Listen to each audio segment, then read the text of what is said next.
شروع اللہ کے نام سے جو نہایت مہربان اور رحم کرنے والا ہے۔ بسم اللہ الرحمن الرحیم۔ دنیا کی مثال کے بارے میں حضرت امام غزالی رحمۃ اللہ علیہ نے ایک بہت بہترین مثال فرماتے ہیں۔ فرمایا کہ یہ دنیا ایک جہاز کے مانند ہے کہ ایک جہاز کہیں جا رہا تھا اور وہ پورا جہاز مسافروں سے بھرا ہوا تھا۔ راستے میں ایک جزیرہ آیا تو جہاز کے کیپٹن نے اس جزیرے پر جہاز کو روک دیا تاکہ آگے کے سفر کے لیے کچھ راشن اور ضرورت کا سامان خرید سکیں، اور اس کیپٹن نے اعلان کر دیا ہمیں چونکہ چند گھنٹوں کے لیے اس جزیرے میں ٹھہرنا ہے، لہٰذا اگر کوئی مسافر اس جزیرے پہ اترنا چاہے تو اتر سکتا، ہماری طرف سے اجازت ہے،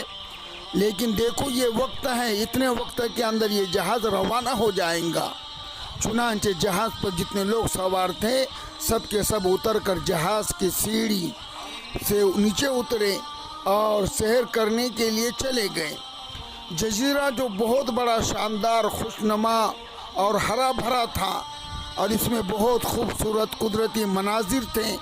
چاروں طرف سے قدرتی مناظر کا حسن و جمال بکھرا ہوا تھا۔ لوگ اس خوبصورت مناظر سے بہت خوش ہو رہے تھے اور اس کا جو ہے فائدہ اٹھا رہے تھے، یہاں تک کہ جہاز کی روانگی کا وقت قریب آ گیا تو کچھ لوگوں نے سوچا کہ اب واپس چلنا چاہیے، روانگی کا وقت آ رہا ہے، تو چنانچہ وہ لوگ جہاز پر واپس آ گئے اور جہاز کی عمدہ اور اعلیٰ اور آرام دہ جگہوں پر قبضہ کر کے بیٹھ گئے۔ دوسرے کچھ لوگوں نے سوچا یہ جزیرہ تو بہت خوبصورت اور بہت خوشنما ہے،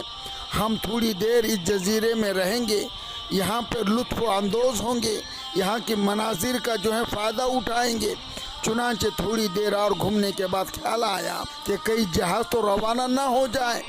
جہاز کی طرف دوڑے ہوئے آئے، یہاں آ کر دیکھا کہ جہاز کی اچھی عمدہ اور جگہوں پر تو قبضہ ہو چکا ہے، چنانچہ ان کے بیٹھنے کے لیے خراب اور گھٹیا سیٹیں مل گئی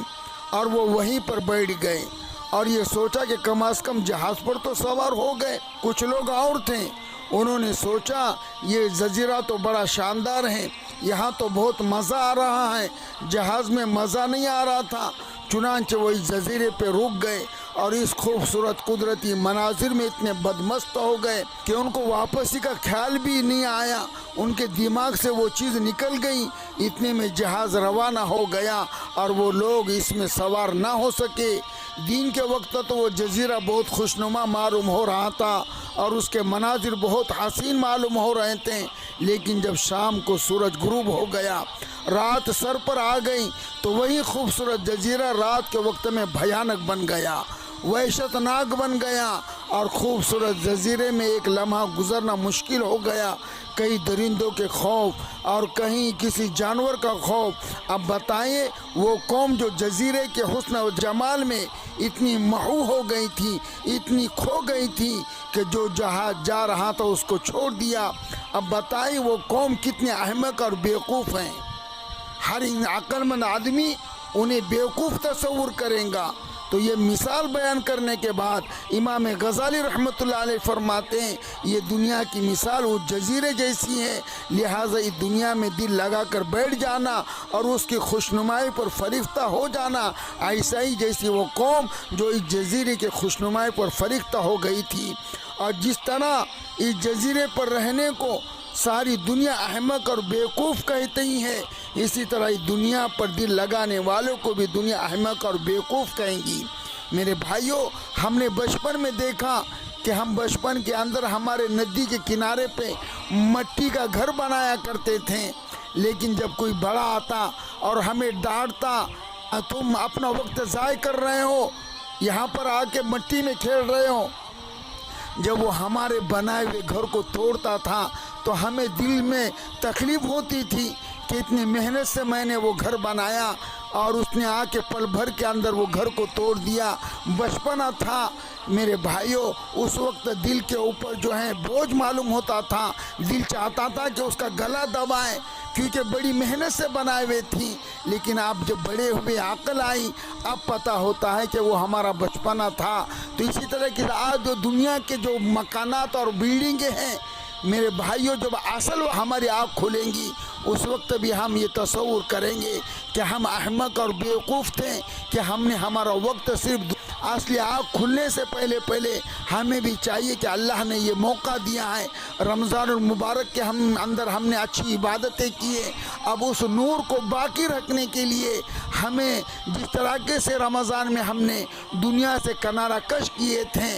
حلال چیزیں سے بھی ہم نے پرہیز کیا تھا، اب رمضان کے بعد اس کا کچھ مشق ہمارے اوپر کرنا ہے، کیونکہ اللہ رب العالمین نے روزے کا مقصد یہ بتایا تھا لعلکم تتقون، کہ روزہ رکھنے کا مقصد یہ ہے کہ تمہارے اندر تقوی آ جائے۔ اگر ہمارے اندر اللہ کا خوف اور تقوی نہیں آیا، اس کا مطلب یہ ہے کہ روزے تو ہم نے رکھ لیے لیکن روزے رکھوانے کا جو اللہ کا مقصد تھا وہ مقصد حاصل نہیں ہوا، تو پھر ہماری قسمت میں صرف چھلکے ہی رہ گئے۔ بہرحال ثواب تو ضرور ملیں گا، لیکن اللہ کی طرف سے جو مقصد تھا کہ میرے بندے کے اندر تقوی آ جائے، ان کے اندر آخرت کی فکر آ جائے، اللہ رب العالمین وہ تمام چیزیں ہمارے اندر منتقل فرمائے، ہمارے اندر تقوی اور للہیت پیدا ہو جائے۔ اللہ ہمیں جس طریقے سے رمضان میں ہم نے عبادتیں کی، اللہ ہمیں اس طریقے سے 5 وقت کی نمازوں کا، ذکر و اذکار کا اور قرآن کی تلاوت